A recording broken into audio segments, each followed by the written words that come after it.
Hello, everybody, and welcome to another Top 10 edition of Magic Mics, proudly sponsored by our Patreon supporters and CoolStuffInc.com. You can find cool stuff in stock every day, and our co-sponsor, CardHoarder.com, offering the best inventory prices and delivery of cards for Magic Online. I am Evan Irwin, and we get started each week by saying hello to my two co-hosts, Aaron Campbell. Hi, everybody. Ruben Bressler. Good evening. How's everybody doing? I put on my best roguish hairstyle for this episode. So rogue. Ooh. Oh, jeez. Yeah. The name's Bressler. Ruben Bressler. As we begin our spy-filled opening here, we also begin with our choice of the top comment from last week in a segment we call Honorable Mention, where Ruben will tell us who was the most eloquent in letting us know what card we did not choose as one of our top 10 birds. Ruben? Okay. So I was expecting this one, by the way. I was totally expecting this is the best Took comment. me out of the game. I loved it. This is the best comment of the week. It's not close. It's from our Discord, actually. Yeah. I give Evan a lot of crap. I give Aaron a lot of crap with these, but sometimes I gotta coming to me. And Third Degree Top Gun from the Discord just finished watching the top 10 birds, and I gotta say something. Mox Ruby, that's my name. You've waxed lyrically about this card, and it didn't even make your list. For shame, sir! How dare you disrespect River Hoopoo like this? Wow. All it ever wanted is your love, and now you've betrayed it. At this point, I can only apologize. There are some who's in this house. That's right. River Hoopoo. Well, there weren't. Is There the weren't problem. some who's in this There weren't, but there house. should. Recently showed up in Amonkhet Remastered on Magic Arena. River Hoopoo is a green and a blue mana, the Simic mana for a 1/3 uncommon bird with flying, even though it's standing on a ledge in the artwork, but okay. It's a Hoopoo. It's fine. It's a river bird. It's fine. So we're a blue, a green, and 3 generic mana colon. You gain 2 life and draw a card. This was a very powerful uncommon that really said, like, this is what you want to do in your green-blue deck. This was a powerful finisher because you just keep going and going. And I know, Ruben, you loved this card.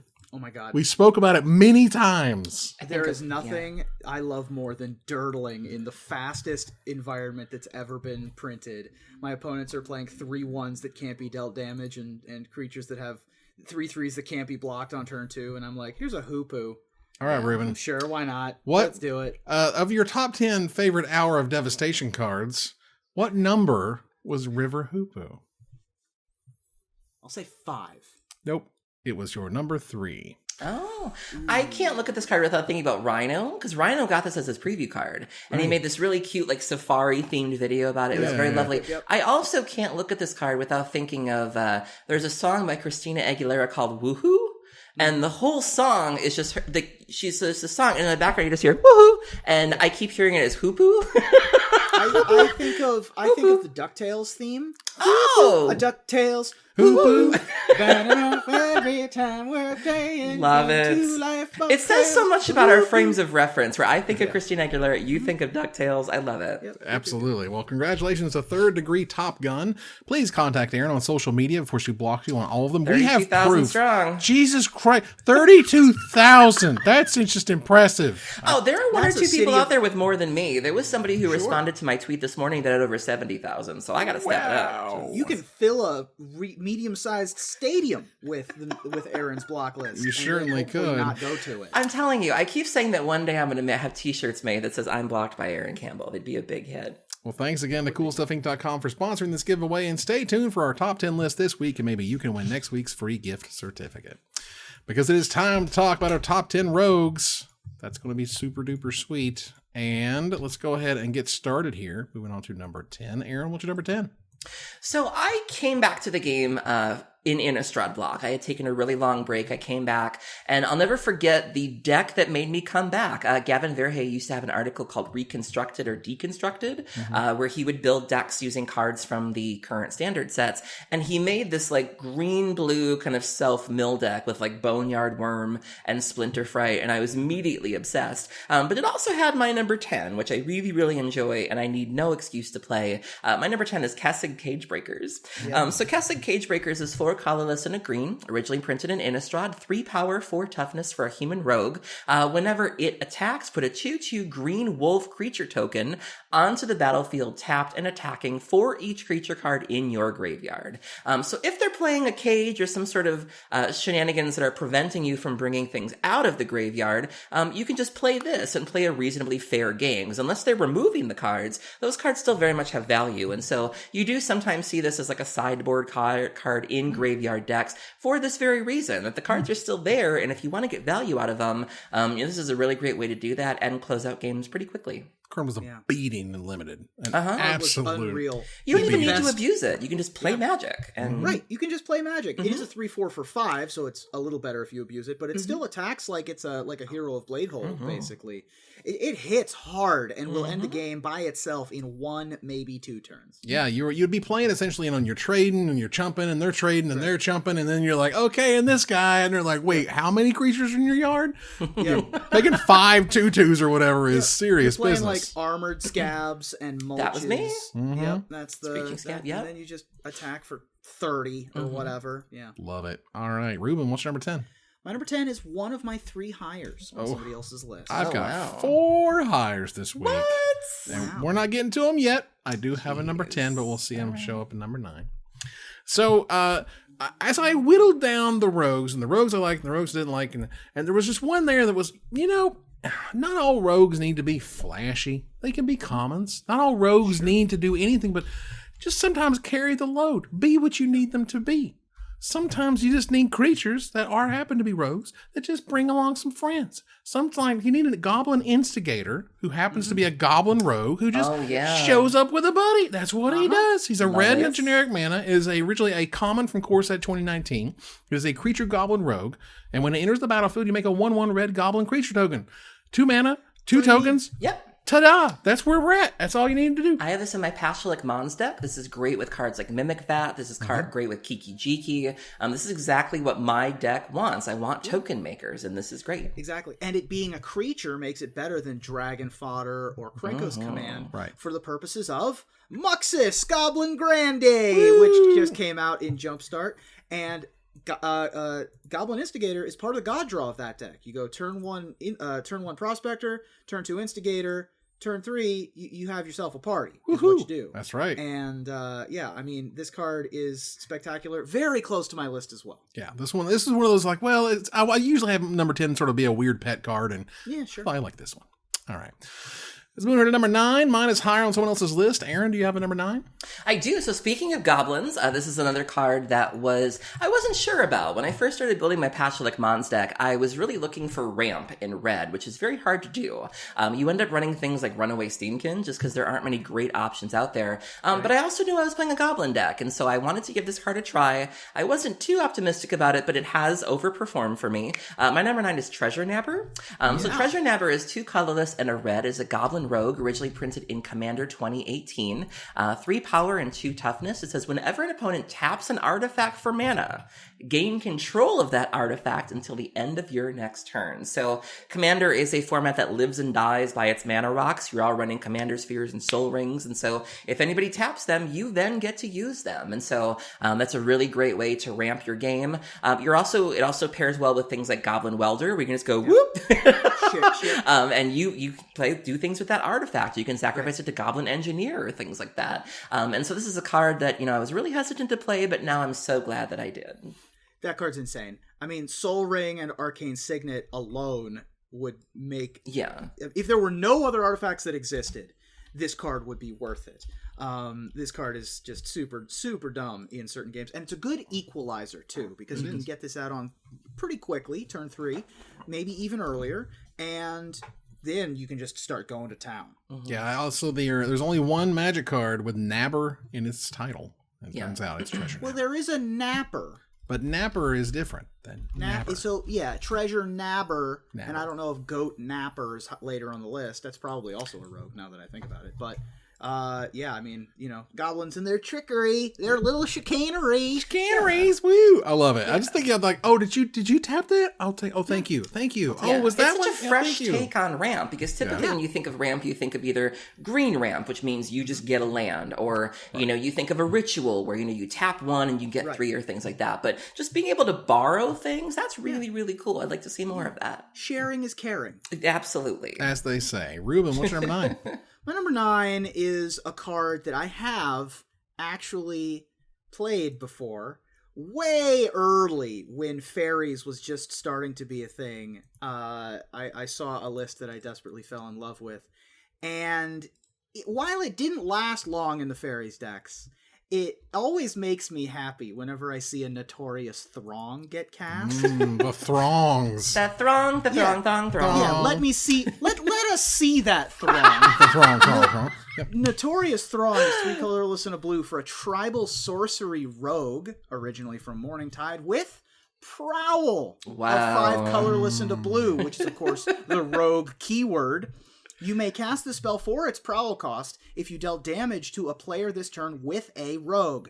Create X11 black fairy rogue creature tokens with flying, where X is the damage dealt to your opponents this turn. If the spell's Prowl cost was paid, take an extra turn after this one. So early on, you would play, Scion of Una turn 3 after your 1 and 2 drop fairies. You deal them like 6, and then you'd kill them because Notorious Throng would make another million 2/2s, or you take another turn. Still sees play in EDH these days, because you have those tricky blue decks, and this is my sorcery entry for my list. All the rest of mine are obviously rogue creatures. I think I understand that Wizards doesn't want to make tribal sorceries and tribal instants, but I would say, and at least not sort of all the time, I would note that if you're going to do a tribal set, tribal theme, whatever, throw in some tribal sorceries. Throw in some tribal instants. This would have been great in Ixalan. Give us dinosaur cards. It Give was us fun. Yes. Like, these triggers off of a spell that triggers a creature thing is a cool effect. It's always been neat. I don't understand it. They were just like, wait, apps are not doing that again. And I'm like, whoa, why? It also pairs really well with a lot of effects. Like, I remember when I first discovered that with Goblin Matron, you can go get a Boggart Shenanigans with that. Like, how cool is that? And you get a tar fire. Like, that's super cool. As a deck builder, especially for EDH, I think that's amazing. And it opens up a lot of doors.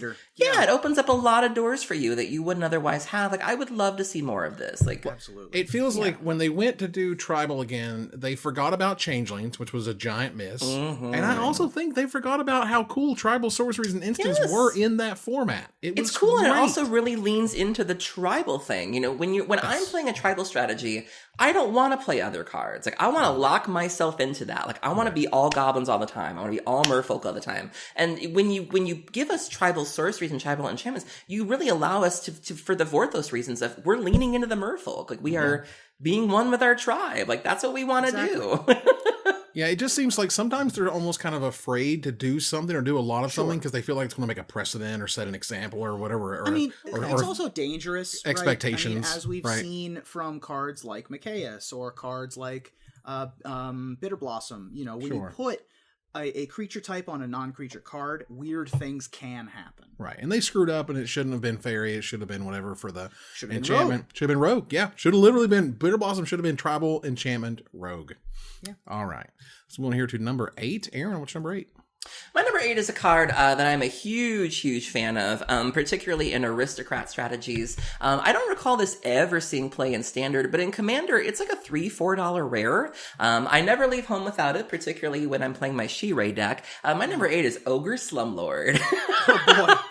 Ogre Slumlord is 3 colorless and 2 black, originally printed in Gatecrash, 3 power and 3 toughness for an Ogre Rogue. Whenever another non-token creature dies, yours or somebody else's, you may put a 1/1 black rat creature token onto the battlefield, And rats you control have Death Touch. And so if you're playing Shirei, you're probably going to be killing a lot of your things, and then this gets out of hand very, very quickly. And on top of that, they have Death Touch. And so, it does create this sort of wall that people can't really break through and disrupt you or your combo. And this is another one of those cards that I was like, I'll just buy like 3 or 4 rats. Like, I'm not going to need that many. And I've had to buy more rat tokens through the years because it is very easy to get this thing going. And I just love it. Just the feel of it, it's so good.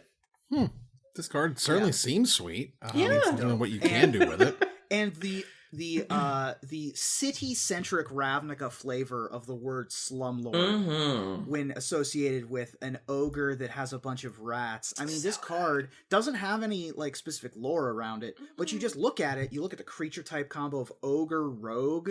Like, I mean, you don't think of ogres being rogues, but they're more like ruffians, right? Yeah. They're more like the rogues that'll, wear knuckle dusters as opposed to sneaking around. And this is just such an evocative card, in addition to being a real big powerhouse if it can get going. Quote, his tenement is filled with the most vile, disgusting vermin. It's infested with rats, too. Branko one ear. Very good. Very nice. good. Ruben, what's your number 8? My number 8 is a card that has had a long and illustrious competitive history, as well as a second life in Commander. Originally a part of the Golgari Aristocrats or the Green-Black Rights decks. It's also one of the main win conditions of the 4-color Rally the Ancestors decks that were really popular. And nowadays, it is kind of the main reason to run allies in any capacity in Commander. My number 8 is Zulaport Cutthroat. Yes. Colorless into black gets you a 1/1 rogue human ally. And it has, whenever Zulaport Cutthroat or another creature you control dies, each opponent loses 1 life and you gain 1 life. Originally from Battle for Zendikar, it has been reprinted a couple of times, most recently Commander 2020. There's an ally commander that's I think it's General Tarzi. Tazri. Tazri. Yeah. General Tazri is a mono white commander that has a Wooburg activation cost, and the only ally in the deck is Zulaport Cutthroat. Like, you only run it to go get Zulaport Cutthroat, and that is... It's like the Golos Field of the Dead feeling, except for those 2 guys. Yeah, this is a very competitive... Blood Artist was kind of like the OG, and then we've had several versions since then, where we had Falconwrath Noble, we have this, we now have Bastion of Remembrance, and, this is one of those that you definitely include. There's some other versions as well that cost a little more. I think they cost like 4, but this is where you want to be. If you want any sort of Blood Artist effects in your Commander deck or in your Modern deck or wherever, each opponent is very important. Some of these are only target opponent. And so, even if you're not doing aristocrat things, it still makes combat a nightmare, which you'll take. It's interesting to me because Blood Artist is a vampire, which is cool. But Blood Artist is a $4+ card, whereas this is not. This is like a 90, 40 to 50 to 90 cents or whatever. Yeah. Right. Which is cool. How many reprints has Blood Artist had? More. Yeah. Really? A lot Wow. more. Okay. It's been an Avacyn Restored, Eternal Masters, Commander 2017, the Mystery Booster, and Jumpstart. And that's even one. Cutthroat has only been in 4. 3 or 4. Okay. Yeah, Game Night, if you want to count Game Night, but whatever. Either way, Interesting. It's interesting to me because, this card has power where that one doesn't have power. The only difference And really is... this one's a human, right, also. which is usually a more powerful creature type. But again, vampires are vampires and people love vampires. So Sure. Yeah. that's cool too. Interesting. All right. So for my number 8 here, this is a card that it was a lot more exciting a couple years ago. And by a couple years, I mean about 10 years ago because we're old now. But it was super duper cool, I guess 9-ish years ago or whatever, when it showed up first in Commander, and people were super duper pumped about this card. This looks to be, it was part of a Commander launch party promo.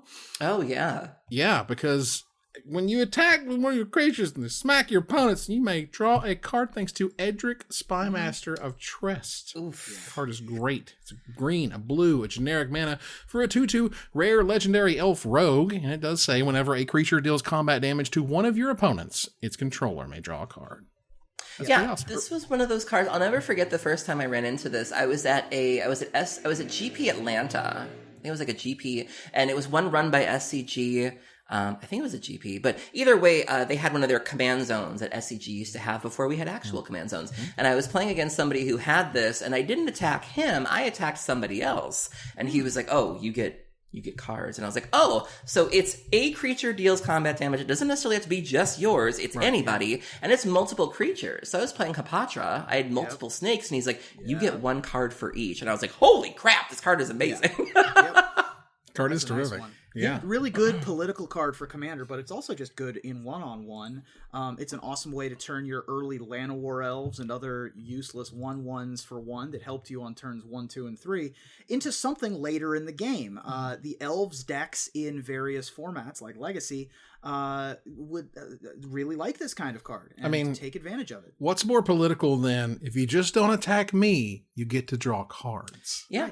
Like, and that's really fantastic. setting up Trust as being this kind of political fraught place. You know, it's just, you don't feel, you get the feeling that there are some underhanded dealings going on here, which only continued with Leovold. Yeah. So Edric and then Leovold make me want to go to Trest for a full expansion. It feels like Waterdeep. It feels like, 70s New York. Right? An episode of Heat in our Magic future. One of the things that Rosewater had mentioned, or they sort of talked about, is that they're dying to try to come up with like a mini game in Magic. You know what I mean? Something you can do that's not necessarily just attacking and blocking, not necessarily just activating artifacts or whatever. It's like, was there a mini game? I could imagine in Trust there might be some sort of Trust mini game that you'd have because it's all about it.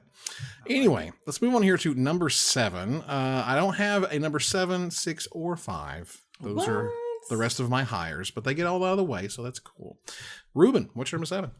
My number 7, so Eldraine. I mean, we all love the flavor of Eldraine. It is one of the most top-down, beautiful expansions of all time. It was intended to be Camelot meets Grimm fairy tales. And among the fairy tales that elicit the Camelot flavor, very few bring forth memories quite like Robin Hood. And the Robin, now we didn't get Little John, we didn't get the Merry Men, we didn't get Maid Marian or the Sheriff of Nottingham, but we did get Robber of the Rich. Robber of the Rich is a colorless and a red for a human archer rogue. It's a 2/2 with reach and haste. Reach! Because it's an archer. Nobody remembers this. No, this is exactly. Whenever Robber of the Rich attacks, if the defending player has more cards in hand than you, exile the top card of their library. During any turn you attacked with a rogue, you may cast that card and you may spend mana as though it were mana of any color to cast that spell. So, cards you are get to mythic. attack and it's a mythic from Throne. Yeah, still like $8.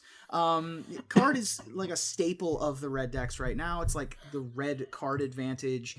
It's a Night Veil Spectre in red, basically, because you're robbing from the rich and given to the me. Given to me. Thanks. This guy.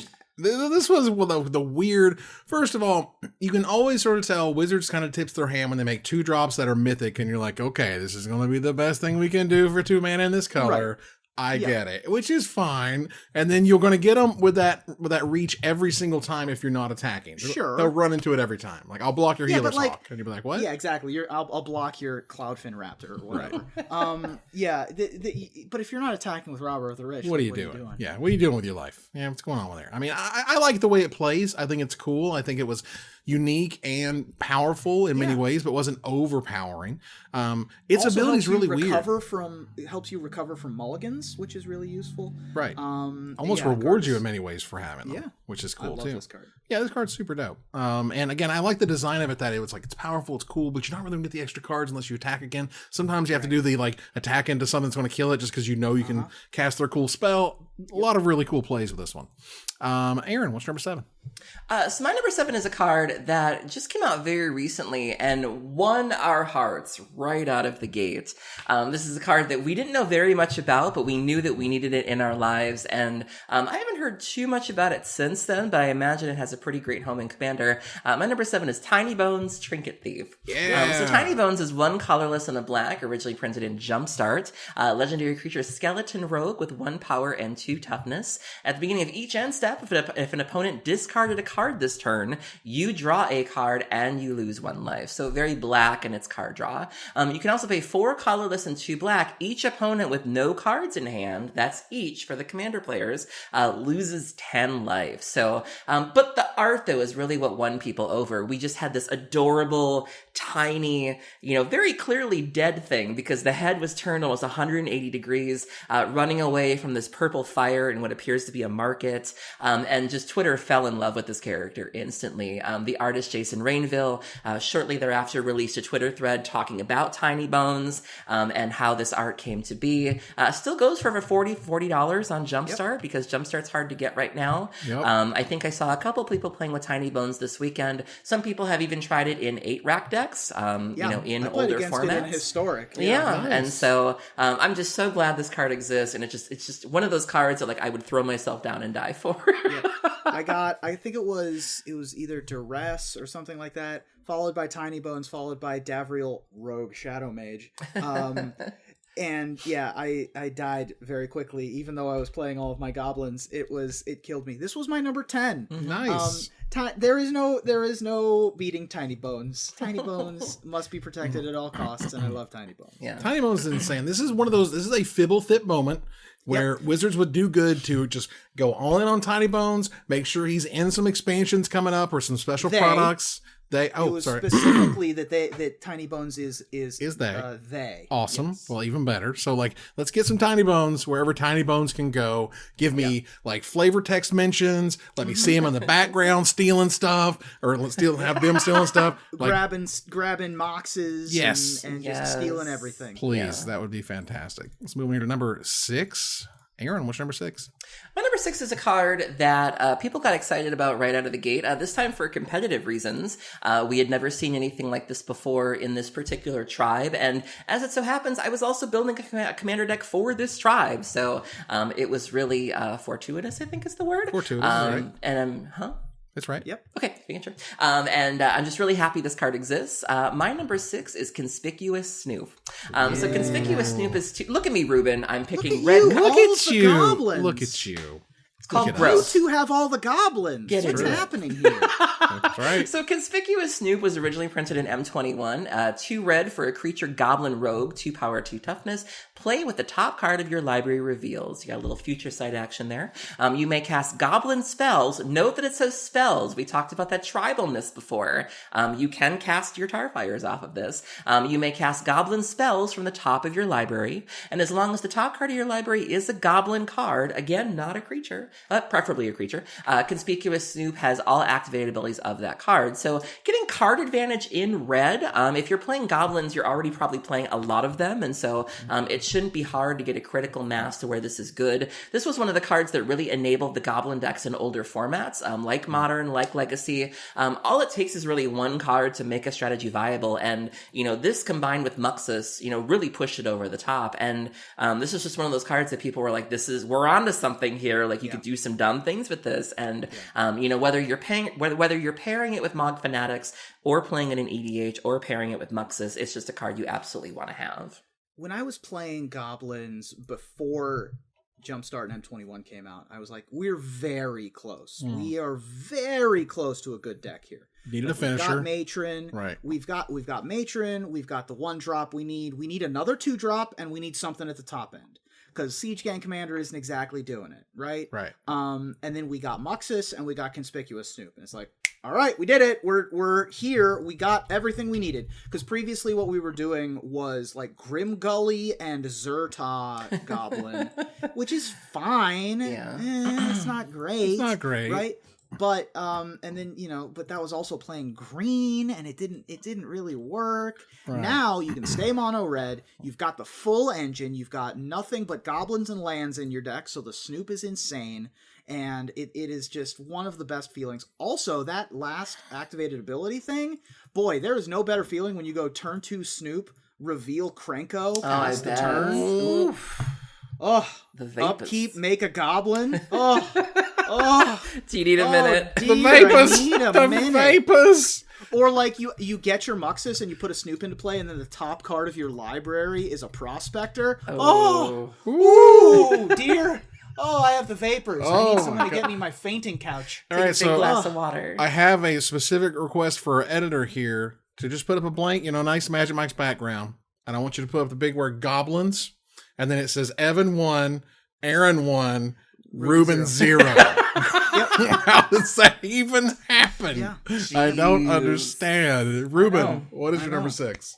My number 6 is the only other red card on my list that isn't Robber of the Rich. I mean, what is even happening? It's not mono red. But yeah, exactly. It doesn't see play, has never seen play, is not particularly good. It's not particularly interesting, except for that it's got a little bit of history based on its artist, Julie Barrow. Now, Julie Barrow did Elder Spirit Guide, did the original Mind Twist, all the kobolds, the original clone, and also did the art for this card, whom she based on someone named Mr. Wendy, a woman who is the lead singer of a Seattle punk band called Sick and Wrong. Yeah, and the cat that is also in the art is from a song of the same name, which was in a sub-pop 90s era, and this character, Mr. Wendy, would wear a strap-on stage, and was just like this This is a family show, Ruben. I just want you to know that. I don't know what you want from me. I'm just delivering facts to the people. Dropping the facts. So the card in question was based on this person who is super confident, super in your face, and super awesome, and later was also in the Roller Girls scene. And the card is Gwendolyn de Courcy. I see. Gwendolyn de Courcy is a red, black, blue. For a 3/5 creature originally from Legends, originally printed as Summon Legend, it has been errated to be a human rogue. And it has the ability to tap target player discards a card at random, activate this ability only during your turn. Oh, this art has been the subject of much consternation over the years based on how suggestive and aggressive it is. Mm-hmm. Well, this was the 90s, ladies and gentlemen, and the women had the butts out. It's a very heartwarming story about Julie and her friend, who is the lead singer of this band, put on this card. So I thought it was worth bringing up. I'm just saying, they ain't no woman butt on Magic cards no more. Well, I think when you look at it, when you really unpack it, though, I remember when the Triumph of Ferocity scandal happened, and people were people were upset because they felt that, the image of Garrick pinning Liliana, with size differences and things like that was really not okay. This is very different. You have a woman that's really kind of showing her agency and kind of using her sexual prowess and her wiles and, almost similar positions of someone, pinning or pulling or things like that. And still being kind of modest. We're seeing some thigh, but you're not seeing any side boob. She appears to be wearing a sports bra or something under it. I mean, it's not that bad, but it takes you a second to kind of get used to it. At first it hits you, right. And then when you really kind of deconstruct it, you're like, and for what it's worth, I'm okay with side butt. I'm alright with side butt. Yeah, it's leg. Happy with side leg, but it's okay. It's just some leg, man. It's barely some leg. Give me some. Can I have some legs? Some Can we have thighs back in? Feet for the feet. Julie folks? Barrow gave this card, the card art, to Mr. Wendy as a thank you, and last that she heard, she still owns it. Okay, wow, good on that's her. Great. Well, know that this card is a part of the reserve list, which means it's $106 in US, it's 150 euros, or it's 2 cents online. So that's how that works. Yeah. Moving here to number 5, this is the last of my hires. Aaron, what's your number 5?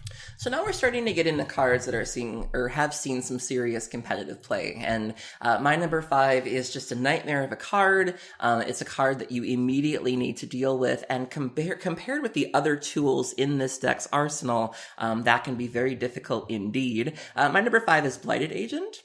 So Blighted Agent is 1 colorless and a blue. Originally printed in New Phyrexia, human rogue, 1 power, 1 toughness. It has infect, which means if this creature deals damage to creatures in the form of -1/-1 counters, and to players in the form of poison counters, and it's unblockable. So you might be looking at this and thinking, it's a 1/1. it's fine. Like I can bolt it, I can dark blast it, it's fine. But the infect decks run a lot of pump spells just as a matter of course. And so they can pump it so that it's out of reach of your spells. They also tend to run some hexproof things like Vines of Vastwood. And so this card can be surprisingly difficult to kill, and it can kill you very quickly. So if that one spell of yours fizzles, you're probably just done, because it's going to either peck away at you with this, or it's going to find a pump spell and kill you. And so when you're trying to deal with infect and really doing that threat assessment, Glistener Elf is pesky, but when this comes out, it's like, whoop, your focus just needs to shift, because you can block a Glistener Elf. You are not going to be able to block this. Yeah, this was, for me, I was really, I don't know if it's on your list, but I was definitely like Invisible Stalker or Blighted Agent. And I'm like, Blighted Agent, both are unblockable, but Blighted Agent just like, what, did it win a Pro Tour? I can't remember. It top-8 a Pro Tour. It top-8 a Pro Tour. The reason why Blazing Shoal is on the band list. Yep, one of those things, absolutely. So, Blighted Agent was great. Again, this was my number 7, because I love this card. Card is super cool, and I enjoyed the crazy, Philadelphia modern event where everything went completely where haywire. everything went crazy. Yeah, Mm-hmm. I think that Infect is such an interesting and unique deck to be competitive. Like, we finally have giant growth effects that are competitive, and I think that that's kind of great. Blighted Agent is 2 mana, which is the top end of the curve in that deck. Yep, that's as much as you're paying for anything. Glistener Elf and Ink Moth. I respect that. Ink Moth Nexus. Right. And then this is your control finisher, basically. Like, in games where you're trading, this is your late game. Right. Because it's a creature combo deck, you can kill him in 1 turn, but also you can kill him in 10 turns. Like, who cares? Well, those infect counters will still be there. Yeah, and Invigorate is free, so Sure, that too. high five. And so is Mutagenic Growth. Goodness gracious. All right. Ruben, what's number 5? My number 5 is the second higher that is on someone else's list. Jeez. Well, all right then. Aaron had to do all the heavy lifting for number 5. Let's move on here to number 4. I've got a number 4. It's on my list. My 4 and 3 are my hires, so I get to I take a have break. a 4. I have a 4. I get to take a break from carrying you all. Just That's right. Tell you what. Goodness. Well, my number 4, look, building these lists is fun and interesting, and particularly when there's many, many hundreds of them, and I'm just, you're going through and you're clicking along, you're doing it, and I was like, what? That's a rogue? Because it's often easy when you're sorting by EDH rec or you're sorting by US dollars or whatever to find a lot of stuff at the very top. Easy pickings. Not a big deal. Scroll. This card's worth about 11 cents. But this card is one of the most powerful, awesome. They will not give you this rate anymore, but they'll put it in a master set because everyone, particularly old school players, loves a merfolk looter. Oh, yeah. Merfolk looter This is my number 5. Nice. That's awesome. I saw it. I was like, oh, I cannot put merfolk looter on here. That ain't right. That ain't right to not put old Loots McScoots over here. Merfolk Looter is a blue and generic mana for a 1/1 uncommon these days. Was a common, for God's sakes, back in the day. Merfolk Rogue that says tap, draw a card, then discard a card. That's all it does. But it turns out that rate's too good, y'all. Very good. Yeah. Mr. Adam Prozac taught us a lot about that one. That's right. It's Adam Prozac's favorite card. Yep. The word looter means something now. To Yeah. loot is because of Merfolk Looter. It's why we have Looter Il-Kor, which is also a great rogue. Yeah. Maraudering Looter, Shipwreck Looter, Self-Willed Looter, Artful Looter. The act of looting in Magic is drawing a card and discarding a card. Yay. In fact, you might argue that the act of rummaging comes from, which is discarding a card and then drawing a card, comes from the root of being a looter. Because it's sort of like the red version of looting. So Merfolk Looter, in addition to being an amazing card in and of itself, in addition to all of its reprints, in addition to still being in the cube, That's right. It's is still also this an rate. icon. You can't get better than free. Like, you can't better than just tap. Like, that's as good as it's going to And get. get your Thought Couriers out of here. I don't want your Thought Couriers. I want your Merfolk Looters. I want to talk about this art, though, because the original art was done by Ron Spencer, and I love that the merfolk almost looks corpse-like. Like, if you look at that head, it almost looks like a rictus or a skull, and so I love this take of merfolk being almost scary. We tend to see them as these beautiful, exotic, muscled creatures, and here is this sort of, this kind of gross merfolk, and so I love this take. That was the Rootwater Merfolk, which Yeah. are a lot more like Abe Sapien from Hellboy. I love They're it. a lot more animalistic and shape of water. Yeah, there was weird. A lot more alien. Looter is just one of those great examples of they didn't know how powerful this ability was, and they just kept printing it, and they didn't really realize that, like the pros understand this is like one of the best picks you could have in any set period, and always draw it and always play it, and yada yada. But yeah, it took them a while to realize it. Yeah.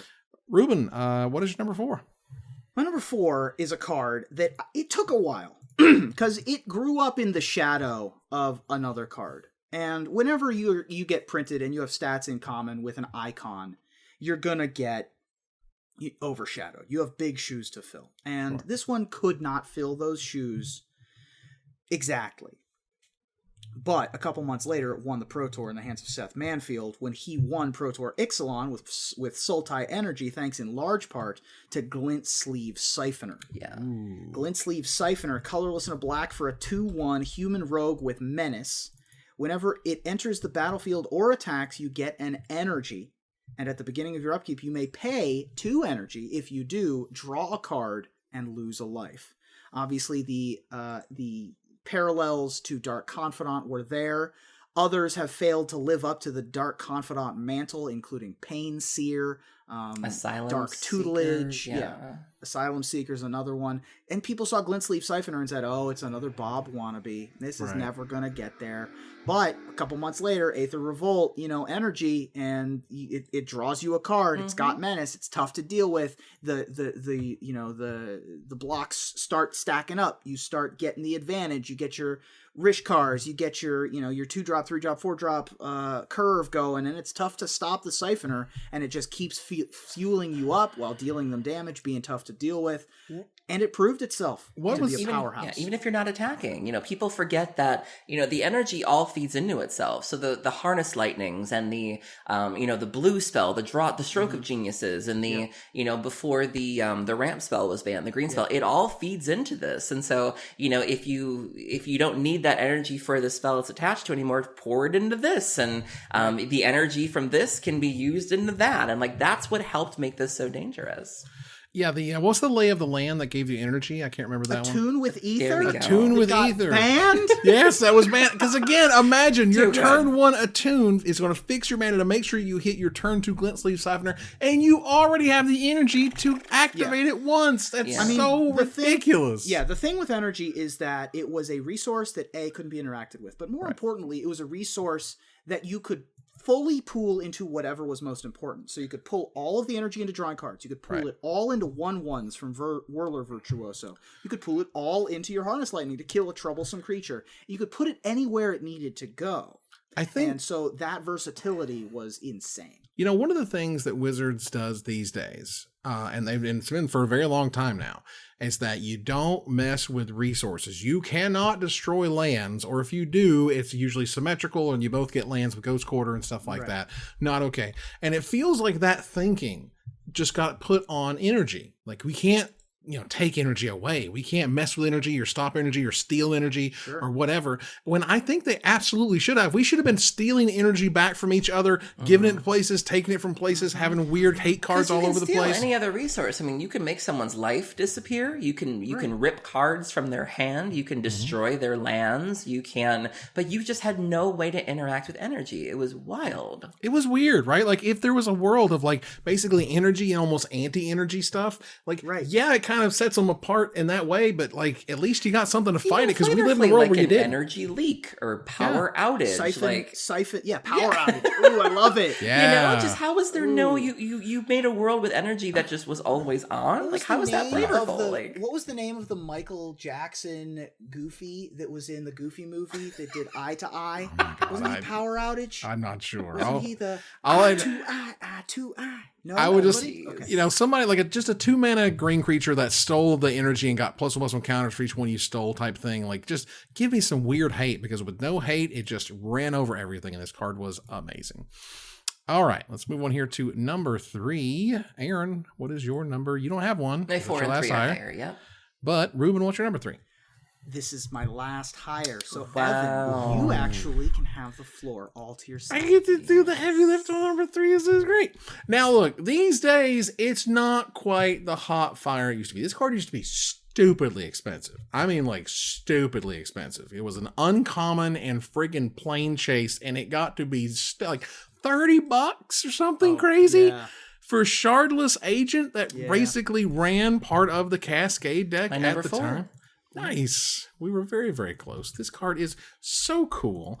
And it was, they didn't print it again really until Eternal Masters as a rare. But honestly, at that point, as I recall, like the ship had kind of sailed and The ship had sailed. Yeah. wasn't that It was exciting no longer as anymore. popular. Yeah, so this was the namesake of the Shardless bug decks in Legacy that, revolved around Abrupt Decay and Tarmogoyf. You wanted to build your deck in such a way to where, kind of like Bloodbraid Elf, you wanted to build, you wanted to add cards that you didn't mind cascading into. You didn't necessarily want to be cascading into Thoughtseizes because that's awkward, but this was a thing. At 3 mana, you could also pair it with Deathrite Shaman. Turn 2 was not unreasonable. And people love to forget this. This is also like Baleful Strix. It's an artifact.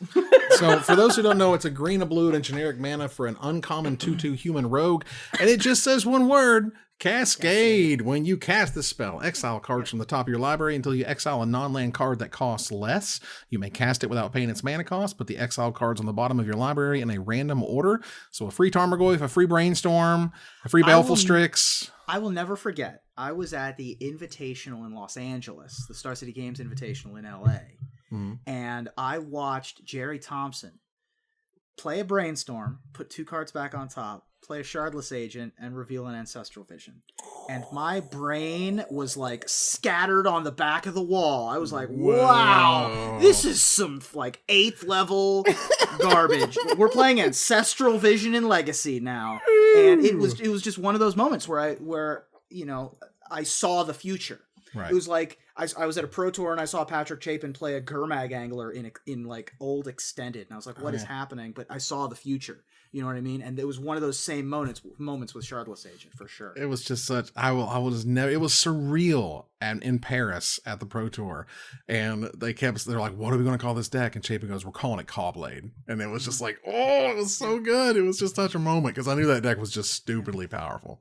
All right, let's move on here to number 2. Aaron, what's number 2? My number 2 is an interesting card in that it really doesn't it sees vintage play, sometimes legacy, and that's about it, which is pretty impressive considering that the set that it came from is widely regarded as garbage. My number 2 is Notion Thief. Yeah. The set was garbage, in fact. It's true. Facts are facts. So Notion Thief is 2 colorless, a blue and a black, originally printed in Dragon's Maze. A creature human rogue with 3 power and 1 toughness. With flash, if an opponent would draw a card except the first one they draw in each of their draw steps, instead that player skips that draw and you draw a card. So clearly this was meant to hose, things like Sphinx's Revelation. It was a little bit too late though. This card came out at the tail end of the format. Sphinx's Revelation was already kind of on its way out. This was very narrow. It didn't really see much play other than to hose it, and even then people didn't even really try it. But it started to see play in older formats, particularly places like Legacy and Vintage, where you are kind of chaining Brainstorms and Ponders and Ancestral Recalls. And so with the help of Moxen and Deathrite Shaman, it's very easy to flash this thing in quicker than you normally could. And if you have to get aggressive afterwards, you can also just beat people with it. There's a very nasty combo with this and Dak Faden, where you can just sort of get the cards for yourself. Your opponent doesn't get anything. And so this is Grixis Thieves in Vintage. And so this is a pretty impressive fate for a card in, that really never saw much play in at least 2 formats. Overall the set wasn't very good. Yep. I went semi-viral in 2013 alongside some other folks at Star City Games St. Louis when Lauren Nolan and Justin Uppel made the top 8. And Justin Uppel tapped out for a Jace and activated Jace, and then Lauren Nolan flashed in a Notion Thief. And Justin Uppel, well, he was not pleased, and Jeff Foster started cackling wildly, and I just sort of went, yikes. and yeah, Notion Thief is hilarious when you have Brainstorm effects, for sure. I was just expecting this to be at a lower rate. I think part of Dragon's Maze's problems was that everything was at a very, very high rate. Everything was very expensive. And like this effect, I mean, clearly is powerful enough. And yes, to get there even at 4 mana, but I was like, this couldn't be 3 or even 2 maybe, just because like you want it to affect those older formats in significant ways, which you would if you made it cheaper. And you wanted it to affect Sphinx's Revelation, which it really well wasn't much at the time because that card was so stupidly powerful. So, and black-blue wasn't even that good of a combination back then. So there's a whole host of reasons why this card just didn't get there in standard, but it can get there in older formats, I suppose, even at 4 mana, which is usually like, never going to work. Oh, I've seen this on turn 2. It's very possible. Sure. Oh, yeah, for sure, with Moxes and stuff. Mm-hmm. Ruben, what's number 2? My number 2 is a card that I've talked about on the show before. I love cards that are so powerful that they had to be banned at one point. Mm-hmm. They've won Pro Tours and they stay in the cube. And if you have 2 of those 3, I'm on board with you. Furthermore, I like cards that are thematic. I like cards that buy into our lists. And this being the Rogues episode, I was like, I should probably have a card that has the word rogue in its name. There aren't many. There are only 12 cards that have the word rogue in its name. And only 5 of them are rogues themselves. The other ones are Rogue Elephant and Rogue Kavu and Rogue's Gloves and Rogue Passage. But there's Death Cult Rogue. It's a common. No one cares. Keymaster Rogue. It's another Gatecrash common. Nobody cares. Rogue Sky Captain, which is... I've never seen this card before, and it's atrocious. Whirler Rogue, which was close to my top 10 list. That card's cool. And Pro Tour winning, banned list worthy, Rogue Refiner. God. Stupid card. Rogue Refiner, colorless blue, green for a 3/2 human rogue. When it enters the battlefield, draw a card and get 2 energy. Energy is not fair. No, this card was dumb. This is also my number 5. This card is just, it's a nice poster child for why energy is busted. It's a fine card, and they threw some energy on there. Yeah. For nothing, you didn't lose nothing, you didn't lose any life, you don't have any upkeep on that energy, you don't care how much you have or how little or how much. There's nothing that said if you have over 5 energy, deal 5 to so-and-so or lose 5 life. There was never any worry of having too much energy. Right. So screw it. If it gave you energy and it was a good effect, let's run it. It's crazy. Like, this card was dumb. Yeah, if they had treated energy more like they treated Threshold, sure. Like gave you, ways to interact with your opponent's graveyard count for the turn even. Yeah, just for the turn. Just like, give you little ways to mess around with it, it would have been fairer. This is a great, again, they banned this and they banned Attune with Ether, both of which just gave you a card, right? Like Leyland is fine, and a 3/2 for 3 that draws you a card is also fine. But the extra 2 energy is what pushed it over the top. And the specific thing is, neither of these cards have a way to spend it. Neither of these cards, like 90% of the energy cards, they gave you energy and also spent energy. Right. These 2 don't ask anything from you. They just give. It's just a bonus. And it's just unbelievable looking back. It's crazy. But speaking of looking back, at least even in the near future, for my number 2, this card, I don't really, I feel like part of what we do, sort of what we talk about, is we try to sort of read Wizards, right? We try to read the tea leaves and Sometimes be like, we read them. Hey, and we're like, why are you like this? Why do you make these cards that when we see them over and over, we just hate it, and we hate it so much, and you add these weird enablers like Winota that they had to ban Agent of Treachery out of standard, this stupid card. I can't stand it. I love it to play with it, and I hate to play against it, which is a pretty classic, awful, hated card. For 2 blue and 5 generic mana, they cranked this thing up to 7 mana. They're like, it's 7 mana. 7 mana, 2/3. Yeah. Ain't nobody paying that. No one's going to pay that. That's crazy. 2 blue, 5 generic mana, 2/3 rare human rogue from M20. Almost about to rotate. Still had to ban it.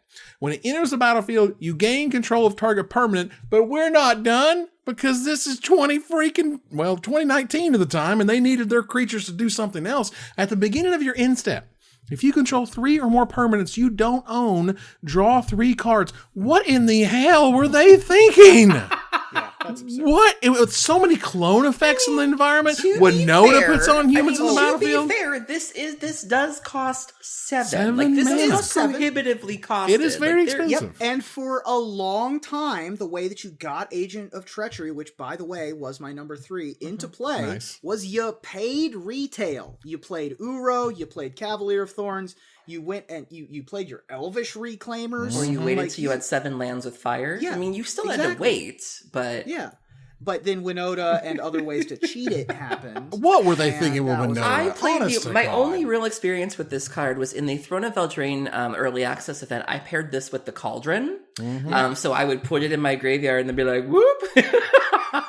And still, so there were ways around this, but the Winota way was just way better. I just Yeah. can't imagine. Like they gave everybody so much ramp, and they gave everybody access to whatever colors they want. They made this. Of course, this is in blue. Were the best ramp spells they gave them in blue for years have been introduced.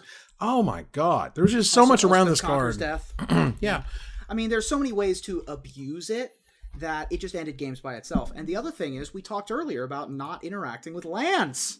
This just steals your opponent's Field of the Dead. Like, Yeah. it makes your opponent unable to play Magic anymore, because you play this, then you blank it with your Yorion or whatever, and then you attack with Winota and put 3 of them into play and draw 9 at the end of your turn. You ever drawn 9? Oh yeah, and then I've drawn with 9. freaking Luca, the Luca combo, you never end creatures except agents, so you can use tokens to sacrifice.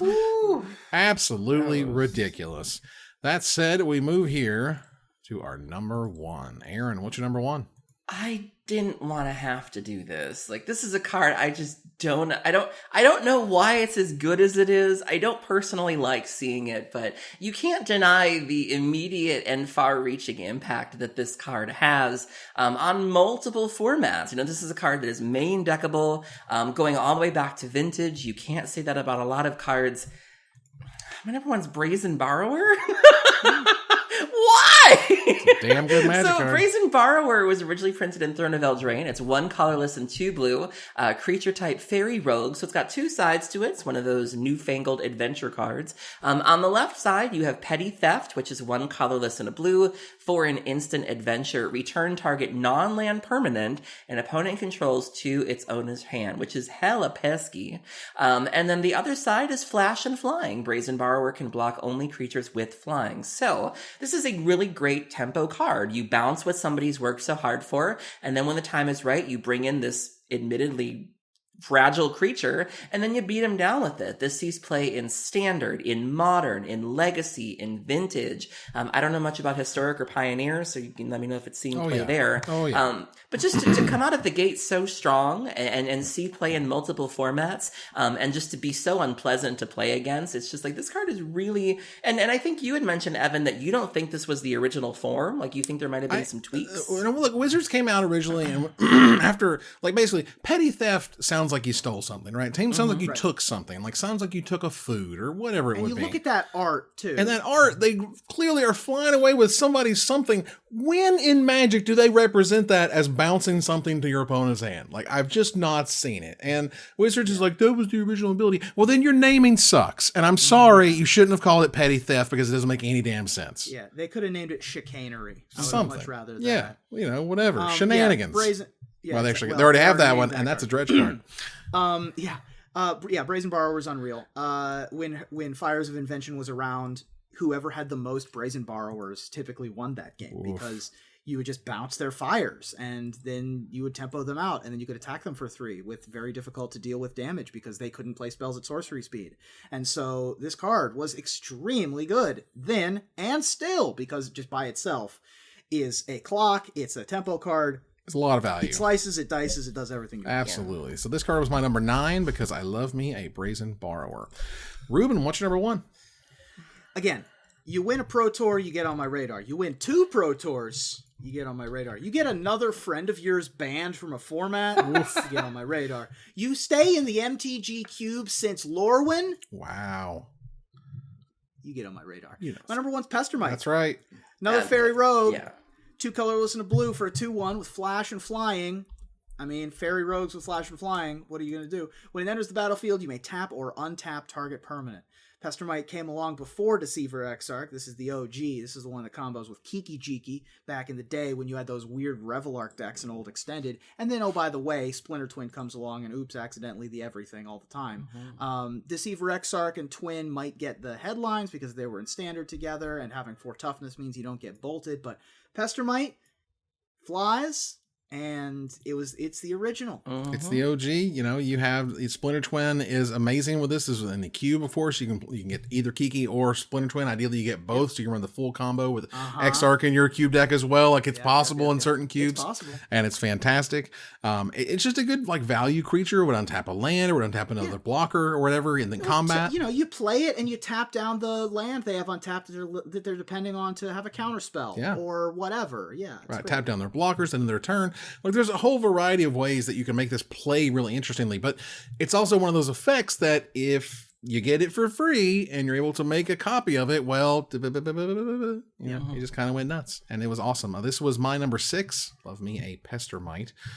So through process of elimination, Aaron's number 3 happens to be my number 1. This guy, this them, maybe it's them, I don't know. This creature. This freaking rogue, let me tell you, it ran the format of Legacy. I'm telling you, years. Like, people were losing their minds. This card's worth $5 now. Are you kidding me? This card got up to stupid amounts. This card created entire problems with the whole Commander 2013 print run. They couldn't get enough of the deck that featured true name Nemesis. Oh my God, this card. I know his best days are kind of behind him. I get it. Right. But you need to understand. There was like a 7-ish year period where nothing was beating this freaking card. Maybe not 7 years, maybe 4 or 5.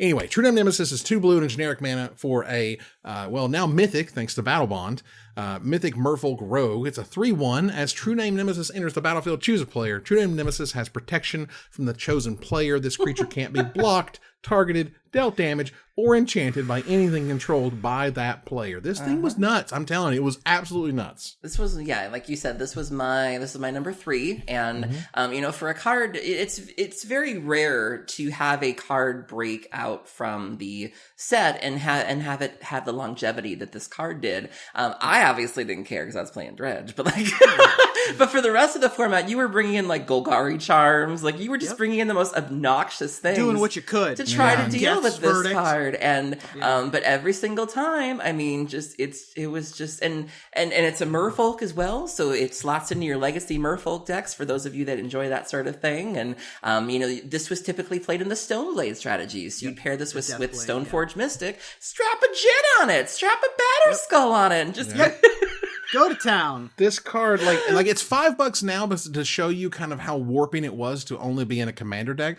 This caused huge shortages, serious problems for retailers, because when you bought sets of commander, you got like one of each or maybe 2 of each. And they weren't buying it for commander. They were buying it solely for this card and probably just chucking the rest. Yeah. Sure. And between that and like you couldn't find it to buy it yourself, or people would just buy that one and you'd be stuck with the rest of the inventory. You don't want to buy all new sets just because you sold 2 or 3. You want to sell the rest of them first. Huge problem. Back in the day, the first couple years of Commander, Wizards was like, Commander by itself can't really sell it.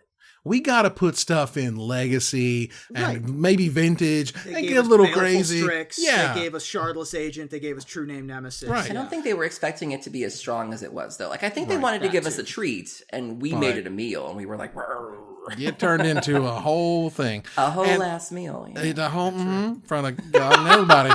That's what happened. But whole last problem. Goodness gracious. My favorite thing about playing True Name Nemesis is when first of all, removing it to a Force of Will is always such a flex. But when you play it and you say, I'm sorry, what's your name? Sorry, protection from you. Also, Toxic Deluge was like alongside this one. Thank God. I was like, how do we answer this card? And then they were like, here's Toxic Deluge. And they were like, at least there's a $75 answer. Or you could get really lucky and do a Diabolic Edict sort of thing. Like if you could get exactly. this. Oh, yeah. Innocent Blood shot up in value for a while there. It was a weird time. There was a lot of ways to, basically creatively get around this stupidly hard to get around creature. But that was our top 10 rogues. You will see them on the screen now if you review. Take a look at my list, Aaron's list, Ruben's top 10, and we want to hear from you about what card we did not talk about, and we'll select our favorite to win a $50 gift certificate to CoolStuffInc.com. But before we go, I want to thank my co-host. Thank you, Aaron. Thank you for having me. Thank you, Ruben. This was a heck of a rogues gallery. I'm a big fan of this one. Oh, Wow. jeez. Wow. Move here to our final slide. I want to thank our You sponsor, didn't Cool have any Stuff. puns? I had rogue one pun. Wow. I want to thank our sponsor, CoolStuffInc.com, our co-sponsor, CardHoarder.com, my co-hosts, Aaron Camel and Ruben Bressler. You guys for watching or listening. I hope you support us at patreon.com/magicmics. Follow, like, tweet, favorite, share, subscribe to everything social that tells people we exist. Catch us online at twitch.tv at Magic Mics, on Twitter at Magic Mics Cast, our Magic Mics subreddit, and like the Magic Mics page on Facebook. Talk to us privately at magicmicspodcast@gmail.com. Follow the audio-only podcast at magicmicspodcast.libsyn.com, or find us on iTunes and Spotify, or join us here next week, same time, same place, for another episode of Magic Mics. Good night, everybody.